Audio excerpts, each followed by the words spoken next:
Welcome into That Betting Show for July 5th, 2019, your one-stop shop for all your sports betting needs. He's Teddy Severansky. Give him a follow on Twitter at Teddy_covers. I'm Donnie Seymour at Right Side VP. Let's get right into it. Kawhi watch reaches day 5. I don't know how we're going to make it any longer here, Teddy. And how about the pitching domination by Ryu out on the West Coast, picking up his 10th win of the season? And the Padres streak continues to go in the opposite direction. Let's look at the hot topics today. First off, Phillies touch up Soroka in the first. I'm looking yesterday, Teddy, like, what a 4th of July. We're going to beat the Braves. We're up 4-0. No way we can lose this game. And before you can flip off the channel, the comeback started for those Atlanta Braves. Hot and muggy weather down in Atlanta. 12 runs on the board. They pulverized the Philadelphia Phillies pitching, especially the bullpen, Teddy. Yeesh, these Braves, man, they swing it, Teddy. Yeah, I mean, the hot lineups in MLB as a group have done pretty darn well over the last couple of weeks. And Atlanta, where they have 4 3-run homers over the last 2 days against Phillies pitching. The Braves, you like that team chemistry a little bit more than you like Philadelphia's right now. You certainly like that pitching staff a little bit more than you like Philadelphia's right now. And, oh, by the way, the Phillies have dropped into 3rd place. It's the Nats who are now in 2nd place in the NL East. The Bryce Harper signing looking worse and worse every day. We've got 9.5 more years to pay him. Come on, Teddy. We're going to foot that bill. We're going to like footing that bill over here in the city of Philadelphia. But you're right. When you look at it right now, Atlanta is swinging the bats hot. They get the Marlins in town this weekend, look to extend their lead. But also, you brought up a good point. Those Washington Nationals, 3 really good top-of-the-rotation guys, a lineup that can rake. If they can find some bullpen pieces, watch out. Only 6 games back now from the Atlanta Braves. And how about this one? This is a daily occurrence here, and it seems to get stranger and stranger. We're looking at a game with an over-under closing between 8.5 at 9. You have Aroldis Chapman on the mound. It's the bottom of the 9th inning. It's 3-1. You should be able to lock down the Tampa Bay Rays. Not so fast. They tie it up 3-3. You're saying, you know what? 1 run here, 2 runs here, can still live with it. And the Yankees, Teddy, explode for 5 runs in the 10th inning to easily go over that total. There's no time limit in baseball, Teddy, so those unders are always ready to die. And that's brutal. I mean, like, you have Chapman on the hill and a 3-1 game. You've got runs to play with, You're sitting at between 8.5 and 9, and all of a sudden you look up and it's 4-4. You're like, uh-oh. And as soon as it's 4-4, it doesn't matter. They get 4 in the 10th or 5 in the top of the 10th. Your total shot already with your under at 8.5, and at 9 at best you can hope for was a push once the game gets tied up. Chapman doesn't blow many saves, and the Yankees go nuts in extras. Tough beat. Look, if you're betting unders, you better have your Alka-Seltzer ready because it's stressful. As a service provider, I don't give out a lot of unders to clients. They hate them. I don't bet a ton of unders. I bet some when it's too good to, you're like, I got to play this one. It's just too good to pass up. This, and when you talk about taking years off your life, the bad beats from unders are as bad as any of them. And I don't know a lot of bettors that bet unders every day and are walking around smiling on a regular basis. Exactly. Have the extra, you have a 2-run lead. You have an elite closer on the mound. The worst part about it, sometimes you can say, you know what, that's a really good swing of the bat, a 2-run home run, I can see it. But the fact, Teddy, that he went back-to-back wild pitches to tie up the game at 3 with 2 outs in the bottom of the 9th inning had to drive people crazy, but interesting nonetheless. And also, let's not forget, even after that run scored, Teddy, bases loaded for Tampa Bay. If they get 1 base hit right there, that game ends 4-3, and you win it anyway. But beggars can't be choosers. Congratulations if you had the over. And how about this, Teddy? Look, let's wind down here. Next week is the Major League Baseball, All-Star break, home run derby. It's a lot of fun to watch. But let's not forget about this. Gaining steam over the past couple of years, and also, Teddy, in your neck of the woods, a really good look for maybe a possible NBA team in the future for Las Vegas because the Summer League invades Las Vegas. Who says you can't bet on these games? Absolutely you can. How about the odds to win the Summer League? The Knicks, maybe they can get that consolation prize, Teddy. Not going to be as effective next year in the regular season. Couldn't draw any free agents, but the favorites to win the Summer League. How about that? Yeah. Now, let me make this very clear. Summer League is beatable, okay? You just have to put the time in. It's like anything else. And I'm telling you flat out, the odds makers are not putting extended time into beating the NBA Summer League. The action's too light. They've got other stuff on their minds. Everybody's taking their vacations in July because they know that football season is on the horizon. So every odds maker that can get out of town does get out of town. And this is not, in the terms of Summer League, something that takes a ton of wise guy money.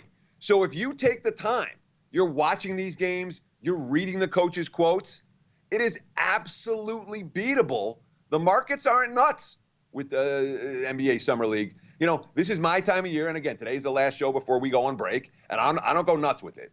I know a couple of guys that have done very, very well. They go to the games, they get the coaches' quotes, they see what's going on. If you pay attention, you can beat it.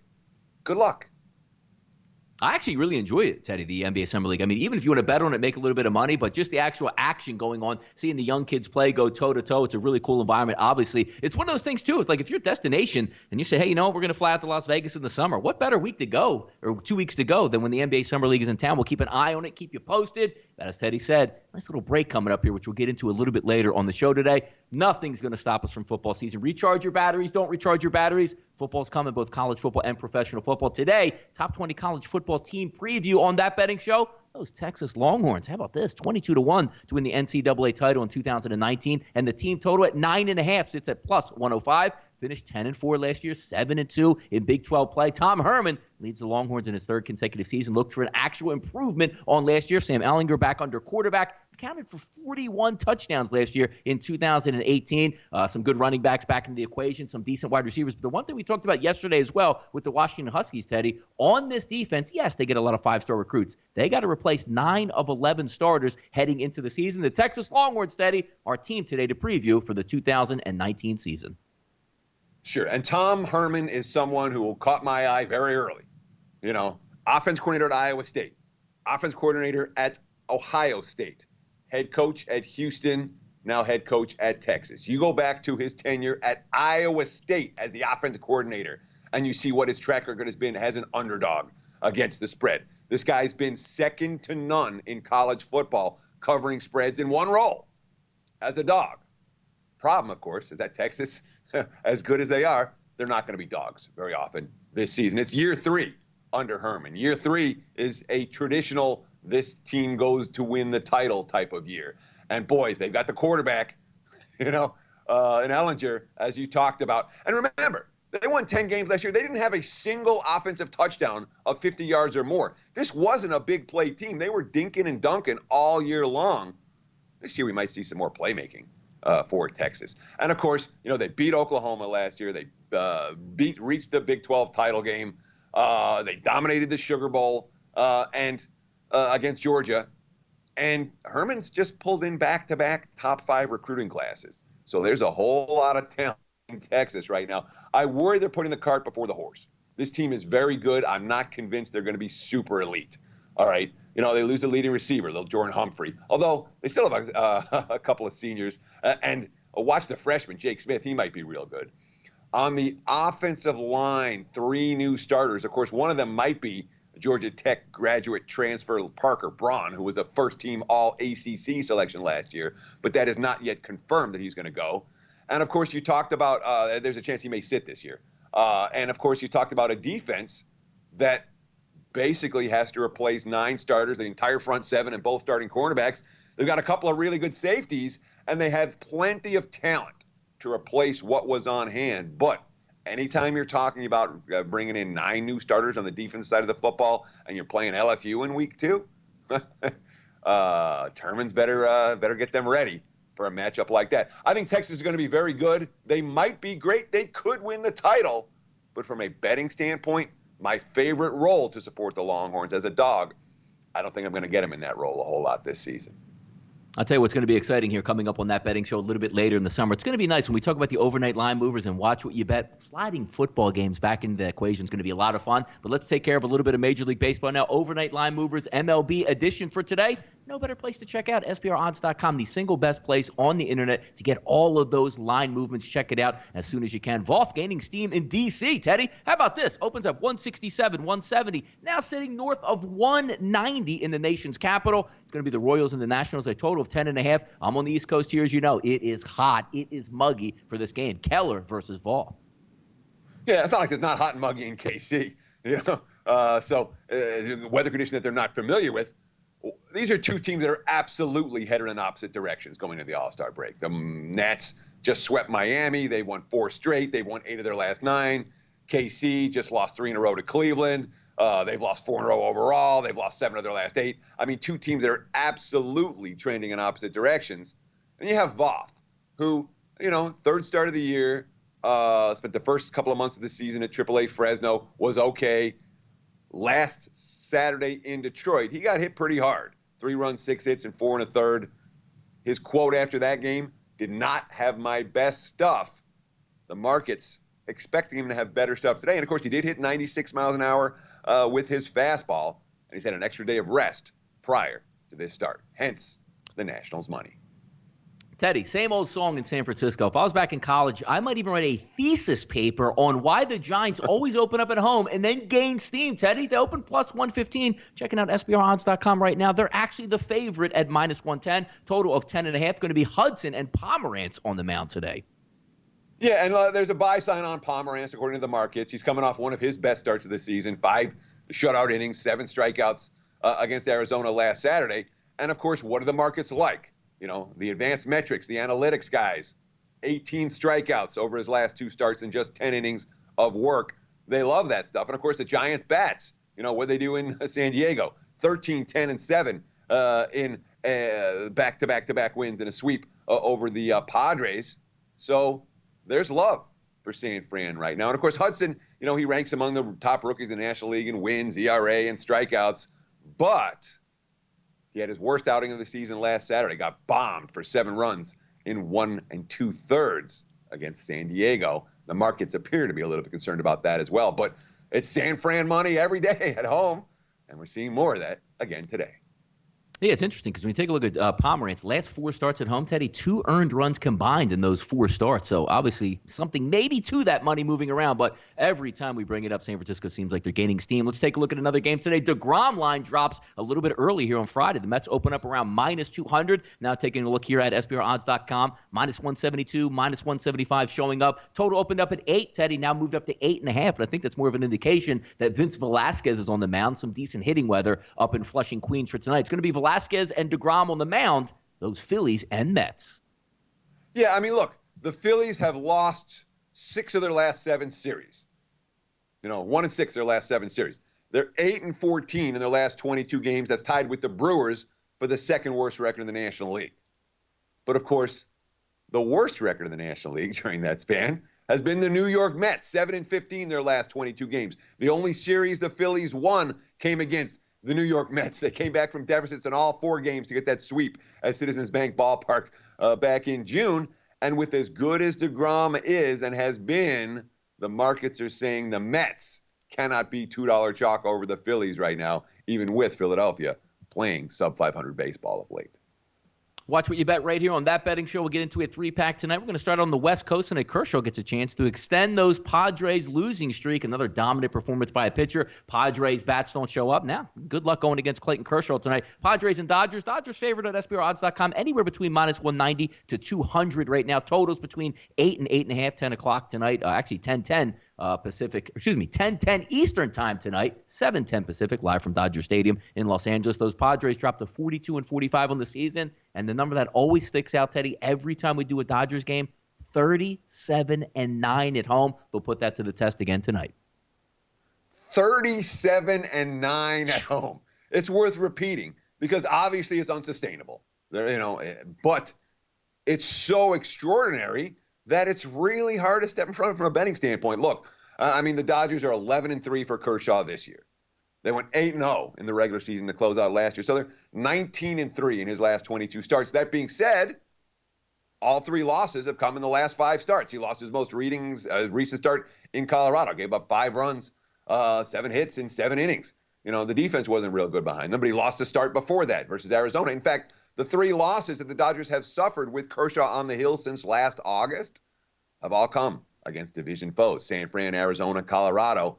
Here's the 4th division foe, San Diego, coming to town tonight. And Lauer, who doesn't have great numbers overall this season. Was he 5-7 with an ERA over 4? Opponents hitting .267 against him. He hasn't been great in his last few starts, but he's owned the Dodgers to the tune of 3-0 with a .146 ERA, allowing just a base runner per inning, allowing opponents to just hit .204 against him. Lone career start at Dodger Stadium. He held the Dodgers to 1 run on 4 hits. The former first rounder who's starting to show signs, I can't explain it talking about his domination of the Dodgers. I think everyone gets a little extra boost when they are facing LA. That has to be expected. But I can't say why it's gone that way. It has. All I'm hoping is that it doesn't change. Nobody's stepping in front of the Dodgers at home right now. But frankly, might not be a bad spot to do so if you're looking for that big underdog cash. Yep, team launch angle, man. Any one of those guys, 1 through 8, seem like they can go deep every single night. It almost seems like the same MO, Teddy. If you need a run, they always got it in their back pocket. Yesterday, extending the lead, regardless if it's bad defense against their team or not, they just seem to come up with that big hit, and they're going to be a team to reckon with down the stretch here in Major League Baseball. How about these two teams going on? Well, Texas, a little bit under the radar, goes on the road to take on Minnesota. Rangers and Twins, -185 at SBRodds.com. Total of 10.5. Game's going to start at 8:10 Eastern time tonight. The Rangers, Teddy, 47-40 on the season. How about that? And the Twins, 54-32, including a 26-14 mark at home. Sampson versus Perez on the mound tonight. And there was a time early in the season where the Rangers really struggled to win games on the highway, and they were beating everyone up at home. Now they're coming off a bad series at home against the Angels, though they did snap the losing streak with a big win over LA yesterday, which I think matters for today's game. And they started to win a little bit more on the highway. It's not like Minnesota's in good form. They've lost they had a bad road trip. Rocco Baldelli, manager, quote, "It was definitely challenging in some ways. We will regroup. We'll head home. Obviously, we have 3 more games left before the break. We'll give it what we have, take a little break, but focus on these next 3 games first." I worry about Minnesota's mentality. After getting slapped around on the highway, you have Perez, who was bad last year for Texas, and then was great early in the season for Minnesota. He's come back to earth a little bit in recent starts. He was solid last time out. 2 runs, 3 hits, 7 innings to Tampa. But we're talking about a guy who hasn't been as good since the start. He had a great April. He was dynamite in May. He's shown signs of late. Texas can certainly hit southpaws. Of course, when you talk about the Rangers starter in Sampson, this is a guy with a pretty sharp home-road dichotomy. He has not been good on the highway. That's my biggest concern for Texas here. But if I had to play this game, I would be looking at the Rangers as live dogs. They continue to overachieve to the betting marketplace. They've done it all year. And Minnesota looks like they're ready for the All-Star break. First place Braves. Teddy going to take on those Marlins. Braves just took care of the Phillies 2 out of 3. You get the Marlins in town now. Braves favored -189. Checking out SBRodds.com with a total of 10. 7:20 Eastern time start from SunTrust Park. As we know, it's hot land. It's going to be hot and muggy conditions. The Marlins come in 32-53 on the season, playing better over the last 45 days, but still 17-24 on the road. The Braves 52-36 on the season, including 26-18 at home. Yamamoto has had 4 starts in major leagues. The first 2 starts, Teddy, throwing shutouts. The next game, 5 innings, 2 earned runs. The following game against the Phillies, 4 innings, 4 earned runs. So maybe a book's getting around on this kid. Tehran struggles at home. Not as bad as they were over the past 2 years. But look, those Pats are always going to pick you up in Atlanta tonight. Let's check out this game tonight, Teddy, on the mound. Well, yeah, a minute ago we were talking about all the different guys the Dodgers have who are capable of all of a sudden, going yard and changing a game. The Braves are right there, We got, 6 guys with 14 home runs? Freeman, Acuna, Donaldson, Swanson, Riley, and Albies. Donaldson, quote, "I kind of expected that after watching these guys in spring training. I didn't know Austin would come up here and do what he's doing. I hadn't had a chance to see him play, but the kid has a ton of potential and obviously a lot of power." So we know what these Braves bats are capable of doing. They did it all week against the Phillies. Tehran, who hasn't been as good as home, and is one of Atlanta's weaker starters. Only lasted 3 1/3 in his last time, though that was rain that forced him out of the game. But 2 starts against Miami this season. He hasn't given up a run, 12 innings, just 4 hits, 3 walks, 9 strikeouts. He's dominated this lineup. Yamamoto came out with gems with his first 2 starts against the Cardinals. Shut him down both times. Last time out, a no decision against the Phillies. 4 runs over 4 innings. Look, the Braves are 8-1 against the Marlins this year. They went 14-5 against them last year. The Marlins have lost 4 straight. They were swept in Washington. It's not one of these games where I'm excited about making a case for the underdog, even though the price with the favorite a little bit too high for this better. Yeah, it's kind of interesting, too, when you look at Yamamoto's first 4 starts there, Teddy. You got St. Louis twice, 1 home, 1 away. And then the Phillies, once home and once away also. A different environment is going to take place down in Atlanta. Off the mic subject today, Teddy. the last day of school for that betting show. Well, hey, look, we're going to be out for the summer, just not all of the summer, trying to recharge those batteries right here. You got the Major League All-Star break next week. We're really going to gear up for football season. We work hard on the show. We appreciate the fact that you guys do watch the show and everything that we have here at SBRodds.com and SportsbookReview.com. But it's a time to take a break, recharge those batteries. It's going to be a lot of fun, both me and Teddy, coming through all the way through football season. No rest for the weary. We'll take a little bit of time off in the summer, Teddy. What do you think about that, Teddy? Can these people expect when we come back off of our hiatus here? Well, let's start with what they should do when we're gone, which is, I mean, there's certainly plenty. SBR is really good. They have a ton of good information. I encourage you to continue to visit the website on a daily basis. We'll be back. We'll give you fresh content. And frankly, I'm tired. Donnie's tired. It's time. Take a little break. And that's what you need. Everybody needs a chance to refresh the batteries this time of year. We come back, you know what it is. Literally, we come back day one, it's football season. We have NFL preseason that week. We got college week 1 games to talk about. We'll have NFL week 1 games to talk about. So be ready. We'll be back the last Monday in July. Thank you so much. Really, thank you for taking time out of your busy day to spend with Donnie and I. We appreciate it. We'll see you guys soon. 6 months going strong there. Another 6 months ahead after this break. You're getting ready for football season. Thanks so much for tuning in to That Betting Show for July 5th, 2019. Your one-stop shop for all your sports betting needs. He's Teddy Savranti. Give him a follow on Twitter at Teddy_covers. I'm Donnie Seymour at Right Side VP. We'll catch you in a few weeks. Rested, recharged, and ready. Thanks for tuning in, guys.